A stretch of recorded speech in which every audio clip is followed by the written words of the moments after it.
நல்ல வசதியான குடும்பம், நல்ல விமரிசையாய் பிள்ளையினுடைய முதலாவது பிறந்த நாளை கொண்டாட திட்டமிட்டு உறவினர்களுக்கெல்லாம் அழைப்பு கொடுத்தார். பிள்ளையை காலையிலே குளிப்பாட்டி நியூ ட்ரெஸ் எல்லாம் போட்டு பிள்ளையையும் ஆயத்தப்படுத்தி விட்டார். நேரம் சென்று கொண்டே இருந்தது. குளித்து நல்ல சுகமாக அந்த பிள்ளை தூங்க ஆரம்பிக்கும். உறவினர்கள் வருவதற்கு முன்னையே பிள்ளை தூங்கிவிட்டது. பெற்றோர் பார்த்தார்கள், இன்னும் நேரம் கொஞ்சம் இருக்கிறது, பிள்ளையை தொட்டிலே போடுவோம் என்று நல்ல ஒரு பெரிய தொட்டில கொண்டு பிள்ளையை உறங்க வைத்தார். நேரம் சென்றது. அழைக்கப்பட்ட நேரத்தில் உறவினர்கள் நண்பர்கள் எல்லாம் பெரிய பெரிய கிஃப்டும் வாங்கிட்டு வர ஆரம்பித்தார். நம்ம எல்லாம் உறவினர் வீட்டுக்கு போனா என்ன செய்வோம்? கிஃப்டை கொண்டு உடனே கொடுத்துட்டு உட்கார்ந்து சாப்பிட்டுட்டு வருவோமா அல்லது பேசுவோமா? பேசுவோம் தானா? உங்க கூட ஃப்ரெண்ட்ஸ் கிடைச்சிட்டாங்கன்னா அப்பா அம்மா எல்லாரையும் விட்டுட்டே ஓடிடுங்க, கதை சொல்லி பேசு, அப்படிதானே?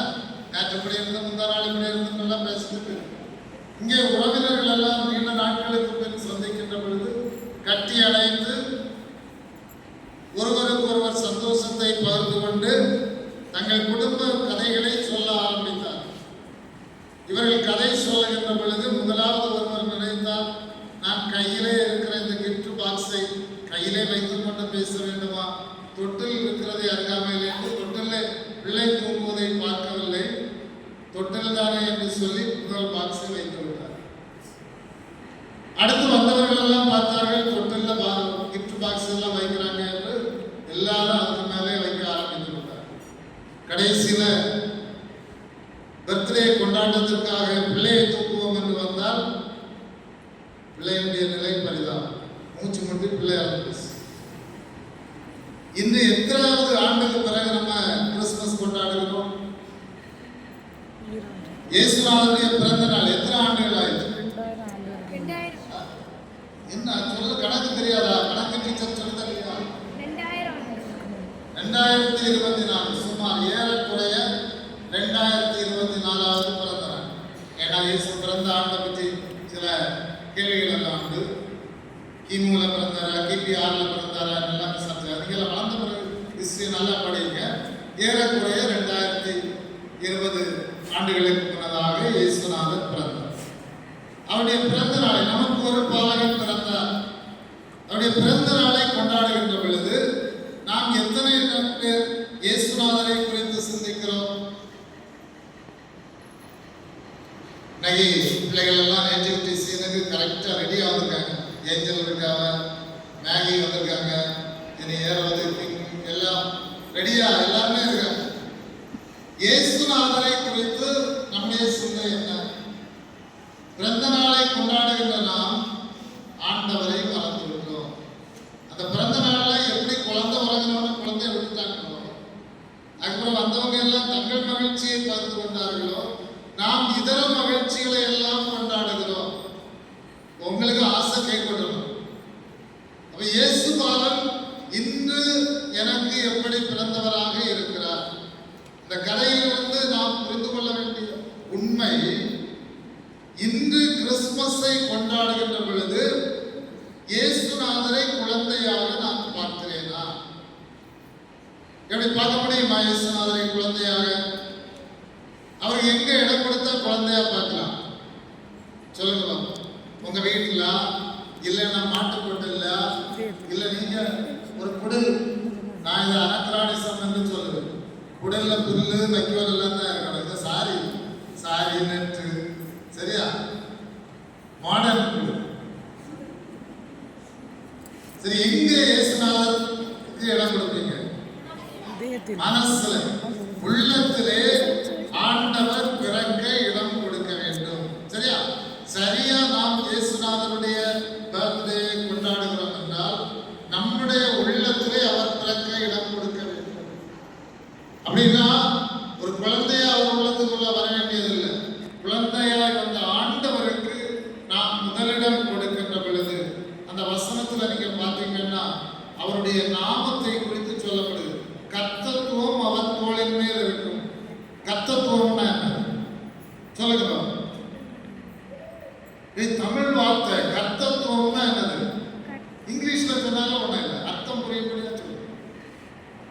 லார்ட்ஷிப்.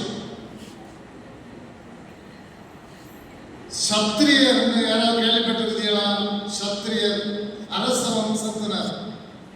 சத்திரியர் குலத்துல தான் அரசர்கள் தோன்றினார்கள். நம்ம இந்தியா தோல் வலிமை படைத்தவர்கள், கர்த்தத்துவம் அவர் தோளின் மேல் இருக்கும் ஆற்றல் மிக்கவரான கடவுளுக்கு நாம் உள்ளத்தில் கொடுக்கின்ற பொழுது, உள்ளத்தை கொடுக்கின்ற பொழுது அவர் நம்மை ஆளுகை செய்வதற்குரிய ஆற்றல் படைத்தவராய் பிறக்கிறார். நம்முடைய உள்ளத்தில் அவர் உள்ளத்திலே வருகின்ற பொழுது நம்மை ஆட்சி செய்பவர் ஆண்டவர், ஆலோசனை கர்த்தா. நமக்கு கடக்க வேண்டிய வழிகளை எல்லாம் அவர் சொல்லித் தருவார். இயேசுநாதருக்கு நம்முடைய உள்ளத்தில் இடம் கொடுக்கின்ற பொழுது சுய விருப்பத்தின்படி நாம் செல்ல மாட்டோம். ஆண்டவர் நம்மோடு இருந்து நம்மை வழி நடத்துவார். நித்திய பிதா, சமாதான பிரபு, ஒவ்வொன்றும் அர்த்தமுள்ளதாக இருக்கிறது. நான் அதற்குரிய விளக்கமெல்லாம் இப்போது சொல்ல விரும்பவில்லை. ஏன்னா நீங்க எல்லாம் சீக்கிரம் கேட்கட்டோம்னு, சரியா? ஆக இந்த கிறிஸ்துமஸ் விழாவை ஆசிரிக்கின்ற பொழுது நீங்கள் மனதில் கொள்ள வேண்டியது, அன்று பாலனாக பிறந்த ஆண்டவருக்கு என் உள்ளத்திலே இடம் கொடுப்பேன். என் உள்ளத்திலே அவர் பிறக்க வேண்டும். நான் ஆண்டவருடைய பிள்ளையாய் வாழ்வேன். என்னை அவருடைய கருத்திலே அர்ப்பணிப்பேன். அவர் சொற்படி நடப்பேன். அவருடைய ஆலோசனைகளை கேட்டு நடப்பேன். அவர் என்னை ஆட்சி செய்ய இடம் கொடுப்பேன் என்று நீங்கள் எல்லாரும் ஒரு தீர்மானத்தோடு செல்வீர்கள் என்றால் இந்த கிறிஸ்துமஸ் டே அர்த்தமுள்ள நாளாக அமையும். உங்கள் வாழ்க்கையில ஒரு பெரிய மாற்றத்தை கொண்டு வரும். இயேசுநாதர் பிறந்த பொழுது முதல் வசனம் வாசித்தாங்க, ஏசாயா 9:2. யாருக்காவது ஞாபகம் இருக்கா? முதல் வசனம் பைபிள் பார்க்காம சொல்லும். இருளில் நடக்கிற ஜனங்கள் பெரிய வெளிச்சத்தை கண்டார்கள். இருண்டு போன வாழ்க்கையிலே இனிமேல் எங்களுக்கு வாழ்வு இல்லை என்று சொன்ன நிலையிலே அவர்கள் வெளிச்சமான பிரகாசமான வாழ்வை பெற்றார்கள். அப்படி உங்களுடைய வாழ்க்கையிலே நீங்கள் பிரகாசம் உள்ளவர்களாய், ஒளிர்கிறவர்களாய், பிறருக்கு ஒளி கொடுக்கிறவர்களாய், பிறரும் உங்கள் மூலம் வாழ்வுறச் செய்கிறவர்களாய் கடவுள் உங்களை மாற்றுவார். உங்களுடைய வாழ்க்கை வளமுள்ளதாய் அமையட்டும். ஆண்டவர் உங்கள் உள்ளங்களிலே பிறக்கட்டும். இந்த கிறிஸ்துமஸ் அர்த்தமுள்ள கிறிஸ்துமஸாக அமையட்டும். ஆண்டவர் உங்கள் ஒவ்வொருவரையும் ஆசீர்வதிப்பார்.